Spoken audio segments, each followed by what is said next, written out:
ላችሁበት ሰላማችሁ በዘት ትርፍርፍ ይበልልኝ።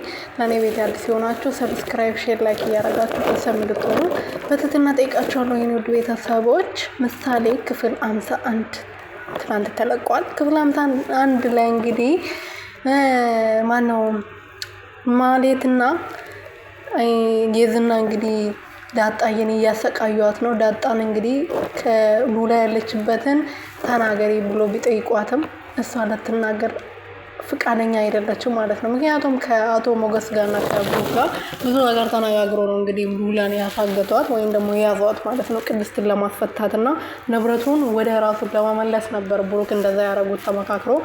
ሞገስ ግን ሉላዬ አጠገቡ ስተኛ አጠገቡ ስትሆን እንዴት ነው ፍቅሬ ለስንት ዓመታት ፍቅሬ ለኔ ብላ ስቃይ ውስጥ ገብታ የነበረችው ሴት ዛሬ ለማንም ሰው ወይም ደግሞ ለማንም ሰራተኛ ብዬ ፍቅሬ መልሼ ከእጄ የማስመልጠው? እሷ ደግሞ አንዴ ከዚህ በፊት በአንተ ምክንያት ብዙ ተሰቃይቻለሁ፣ ለ10 ዓመታት ብዙ በአንተ ምክንያት ብዙ በደል ደርሶብኛል። ስለዚህ ከዚህ በኋላ አንዴ ከእጄ ካወጣው ወደ ዝና ከተመለስኩ በህይወት አታገኘኝም ብላውለች ማለት ነው ሉላ። ስለዚህ ሞገስ ደግሞ በዚህ ሰዓት ምን መወሰን እንዳለበት ራሱ ምንም የሚያውቀው ታሪክ የለም፣ ምንም ነገር ማለት ነው። ምክንያቱም ለሷ ብሎ ከብሩክ ጋር ተነጋግሮ ያመጣት ቅድስትን ለማስፈታትና ንብረቱን ተመልሶ ምሳሌ እንድትታከም ነበር ተመካክሮ ሶስቱ ሉላን ያገቷት ማለት ነው። ግን እንደዛም ሆኖ አሁን ብሩክ በቃ ሞገስ አልቻለም። እንዴት ነው ፍቅሬ ነው የምመልሳት ብሎ በጣም እያሰበ ነው፣ ጭንቀት ውስጥ ነው ማለት ነው። ለብሩክም ነግሮታል። ብሩክ እባክህ ተረዳኝ፣ ሉላን እኔ መልሼ ለሞገስ ልሰጠው አልችልም፣ ቃሌ ስላጠፍኩ በጣም ይቅርታ እንደማትናደድብኝ ተስፋ አደርጋለሁ ብሎ ሲነግረው ነበረ። ሞገስም ብሩክም ደግሞ አሁን ለአሁኑ ቅድስትን ለማስፈታትና ንብረቱ ወደ ራሳችን ስም ለመመለስ ብሩክን ሉላ መለሳትና ከዛ በኋላ ከዚህ ሴጣን የሆነ ሰውዬ እናስመልጣታለን ብሎታል። ሞገስ ግን ለሰማው ፍቃደኛ አይደለም። ዞሮ ዞሮ እስካሁን ድረስ ዳጣዬ ምንም ነገር አልተናገረችም። በጭስ እየታጠነችም እጇን እየተቆረጠችም እየተደበደበችም ቢሆን እስካሁን ድረስ ምንም ነገር አልተናገረችም ማለት ነው። ምክንያቱም ከሞገስ ጋር የገቡት ቃል ወይም ደግሞ ያወሩት ነገር ስላለ ምንም ይድረስብኝ ብላ እስካሁን ድረስ ግን እየተሰቃየችም ቢሆን እየተደበደበችም ቢሆን ማለት እንግዲህ ልትወጋት ብላ ይዛ ገብታ ነበረ። ልክ ፈጣሪ ሲያድናት እንግዲህ የዝና ወደ ውስጥ ሲገባ ነው ብላውን ያነሳችላት ማለት ነው። ለነገሩ ጀግናነት እኮ ዳጣ እንደዚህ አሽከርክራ ነበረ ልታመልጣት የነበረው በሩ ላይ የዝና ባይመጣባት ኖሮ ማለት ነው። ስለዚህ አሁን ዳጣዬ ብትናገርም ባትናገርም ዞሮ ዞሮ እንትና አግኝታቸዋለች። ብሩክና ሞገስ የት እንዳሉ ማነች እቺ የፍራታ ነው ማነው ስሟ የምትባለው እቺ ሴጣን ቁራጭ የሆነች ሴትዮ እሷ አግኝታ ለዝና ደውላላት ነበረ።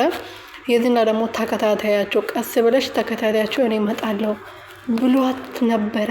እሷ ግን እፈራለሁ እኔ ልከታተላቸው አልችልም ስትል አንቺ ሽንታም አንቺ ሴት አይደለሽ ሴት ስንት ነገር ያደረገ አይደለ ሄደሽ አትከታተይም ብሎ ነበር የጮህባት። እሷም ደግሞ እንደዛውም የእሱን ጩኸት ፈርታ ክው ብላ ነበር ድንግጥ ብላ እነሱን ለመከታተል የወሰነ። ስለዚህ ዳጣዬ ሳትናገር የፍራታ ትከታተላቸውና ከዛ ብሩክና ሞገስ ደግሞ ወደ ሉላ ቤት እየሄዱ ነበር ያኔ። ስለዚህ ሉላን በቀጥታ የዝና ያገኛታል ማለት ነው። ቅድስትዬም ደግሞ ማን ነው የተኮሰው ብላ ስትጠየቅ በፖሊሶቹ እኔ ነኝ የተኮስኩት ብላ ብትጠየቅም እየተደነባበረች ስለነበረ እሷ እንዳልተኮሰች በደንብ ፖሊሶቹ ፍንጭ እሷ የምታወራውን ነገርና ሽጉጡ እንዴት እንደዛ እንደነበረ ምን አይነት ጠላት እንዳላቸው እንዴት ልትወክስበት እንደቻለች ደጋግሞ ስጠይቋት ነበረ።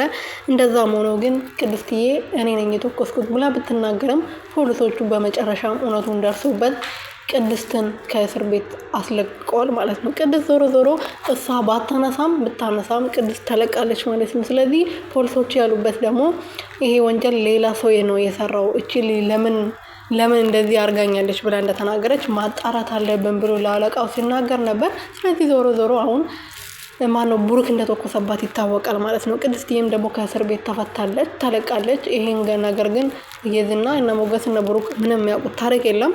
ስለዚህ አሁን ሉላዬ ወደ የዝና ትመለሳለች። የዝና ደግሞ ሚስቱን ከመለሰ በኋላ እንግዲህ በደንብ ዋጋ ያስከፍላቸዋል። ምክንያቱም ሉላ ለ2 ቀን ከሞገስ ጋር አድራለች።